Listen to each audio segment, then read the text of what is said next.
Bonjour à tous, Fury Sanctuary, en partenariat avec Toysmag, vous propose la Figma de chez Ghoulsmile Company, la 249, c'est-à-dire du Kill la Kill avec Satsuki.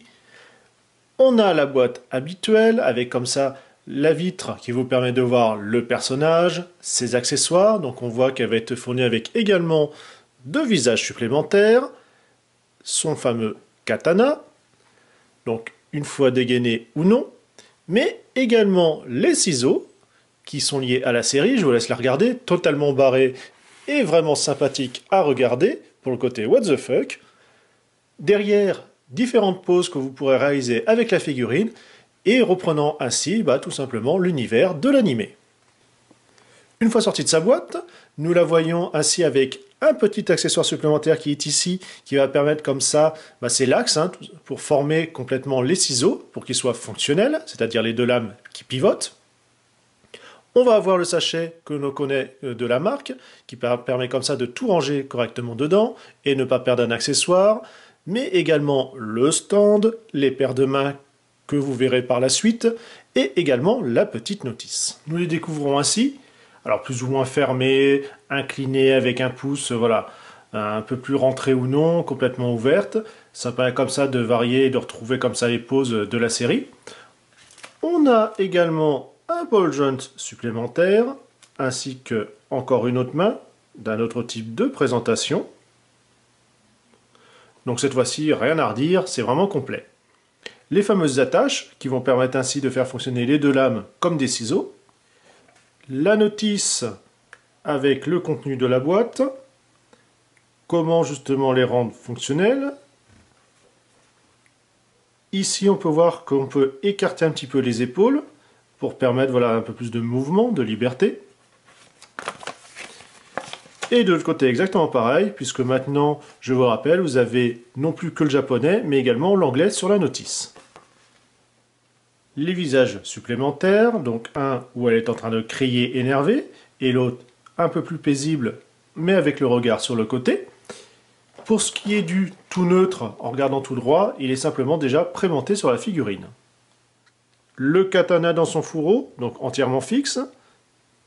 On peut voir les détails, c'est vraiment assez sympathique, c'est très bien reproduit. Un petit peu souple, qui permet comme ça, de ne pas trop avoir peur lorsque vous le mettez dans la main de la figurine. C'est vraiment du très bien fini. Ghoulsmile encore très bien bossé. La lame, cette fois-ci sortie. Entièrement noire. On voit la courbure. Et on retrouve les mêmes détails au niveau de la garde et du manche. Une des lames des ciseaux de Ryuko. Donc dans la version, si on peut dire, classique. Ici, vous pourrez mettre ainsi l'axe pour les rendre fonctionnels. Mais on trouve également la version d'attaque, où on peut refaire exactement la même chose grâce à la petite pièce que je vous avais présentée précédemment. Derrière le fond qui sert habituellement au DI-Stage, on a ce petit morceau de papier qui reprend ainsi des lycéens en uniforme. C'est sympathique, ça permet comme ça de se faire, si on peut dire, un mini diorama et ainsi accompagner Satsuki. Satsuki dans son uniforme de combat bien évocateur.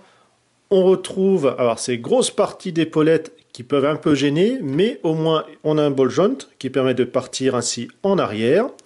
Là on a deux éléments, donc ball joint à l'intérieur, ça bouge un tout petit peu, donc ça reste rigide, mais pas encore trop gênant dans les mouvements, on aurait pu craindre le pire. On voit toujours son fameux ball joint que j'aime si peu. Ici, les points fermés sont prémontés. Je vous parlais également du visage neutre qui est également là.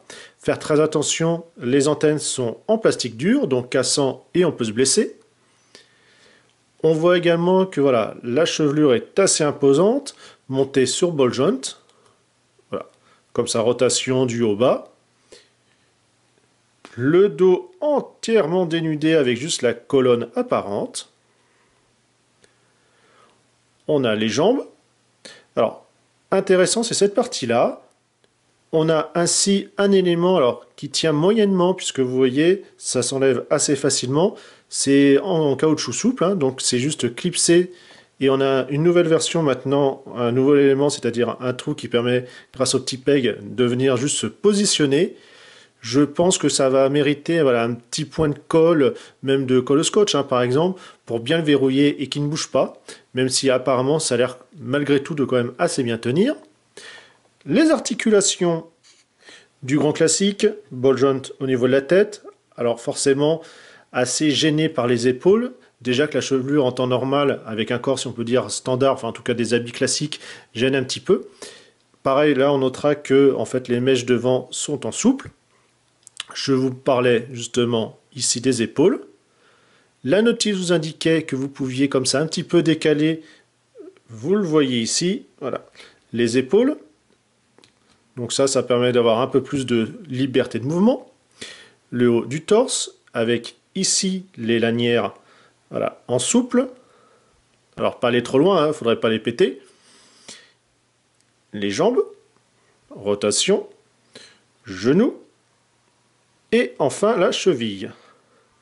Donc forcément, comme elle a des talons, on a ici une pointe qui est fixe. Pas grand chose à y redire, hein. Là c'est vraiment maîtrisé du début à la fin. Alors c'est sûr qu'après le design est un peu particulier, faut voir l'animé, voilà. Faut aimer le petit côté un petit peu n'importe quoi. Les créateurs l'avaient déjà fait avec Gurren Lagann, c'était bien barré, la Kill, bah, c'est du même acabit. C'est voilà, c'est vraiment une belle réussite. Avec Ryoko à côté, ça va aller encore mieux. Je vais vous laisser sur quelques petites photos que je vais faire justement dans la foulée. Allez, on se dit à une prochaine, salut!